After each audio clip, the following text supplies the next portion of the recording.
Olá a todos novamente.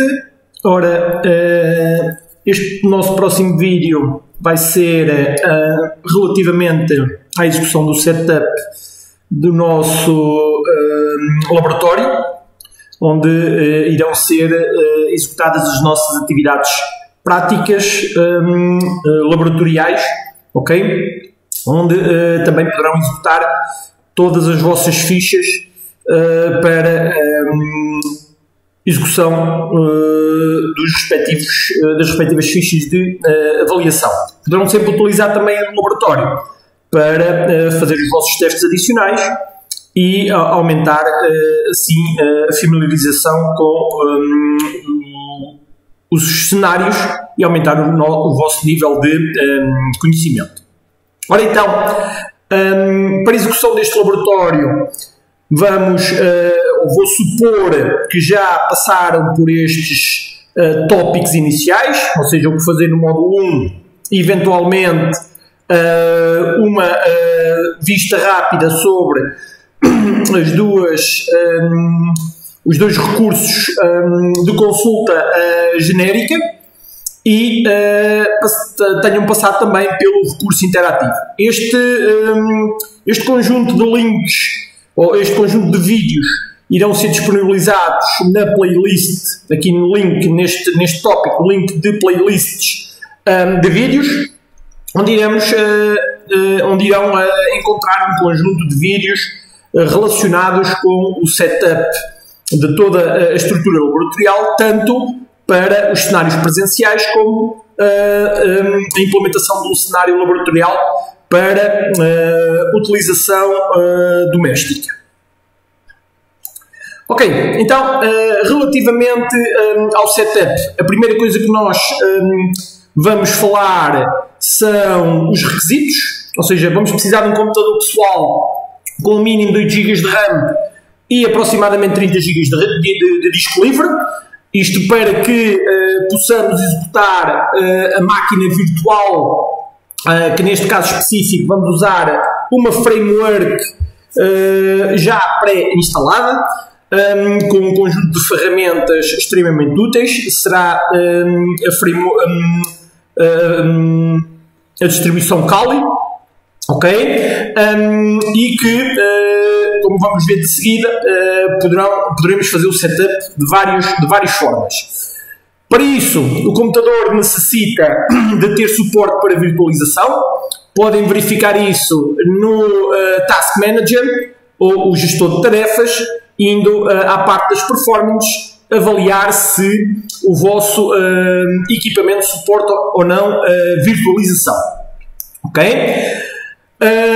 Para o setup deste cenário, vamos então precisar de fazer o download da plataforma que vamos utilizar, ou seja, o Kali Linux. Podemos instalar ou podemos utilizar em duas vertentes: a vertente já instalada na máquina virtual, já previamente instalada e configurada pelo Kali, ou então descarregar o instalador, ou seja, fazer o download do ficheiro .iso para fazermos nós a nossa própria instalação. Existem vantagens, existem inconvenientes em ambos os casos, ou seja, se fizermos o download de uma máquina previamente instalada é mais rápida. No entanto, irá ter um setup inicial com um utilizador genérico que não fomos nós que fizemos e que não fomos nós que escolhemos. Assim sendo, se quiserem, podem fazer o download da imagem de instalação. Irei fazer um vídeo seguido para explicar a instalação de uma máquina virtual com base no ISO, e se quiser podem fazer a escolha de todo esse material. A nível de software de virtualização, pode ser utilizado qualquer que seja suportado pelo vosso sistema operativo. VMware VirtualBox ou Hyper-V, tipicamente disponível na maior parte das versões de Windows. Ok? Para Linux, Se alguém utilizar em Linux, VMware, VirtualBox ou QEMU são também alternativas. Existem em ambos os casos todos os links para download dos respectivos softwares.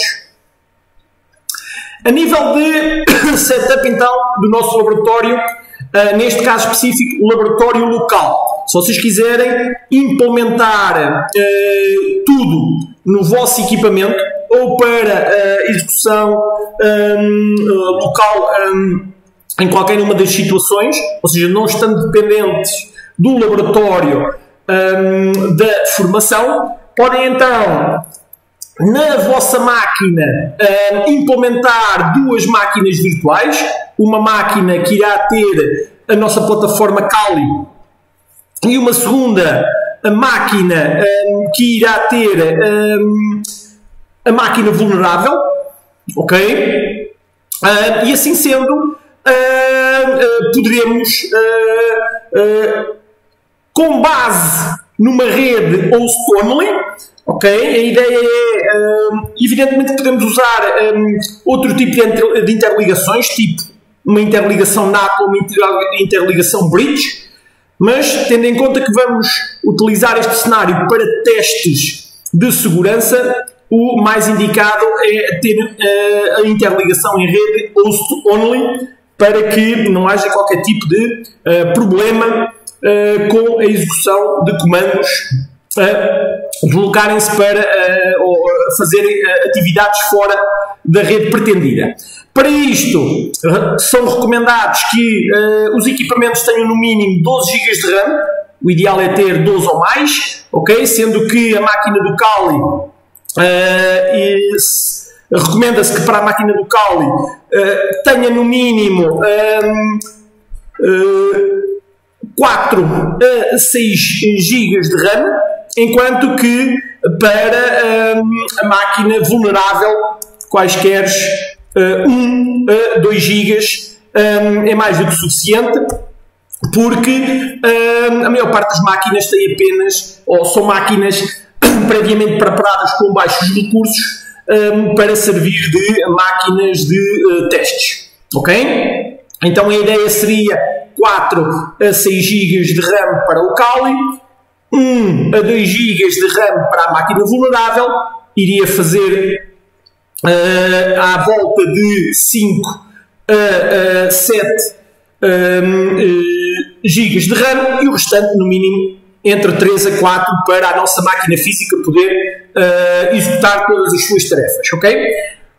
A nível de disco, o ideal é termos à volta de 75 mais GB de disco, ok? A máquina de virtual normalmente requer apenas à volta de 30 a 40 GB, mais uma vez depende muito dos softwares que irão ser instalados e utilizados dentro da máquina virtual, mas vamos ver que ao longo da formação o disco vai sendo incrementado por necessidades de instalação de software e utilização do mesmo. A nível de das máquinas virtuais, das máquinas alvo, elas vão requerer poucos recursos, quaisquer 2 a 5 GB de disco são suficientes.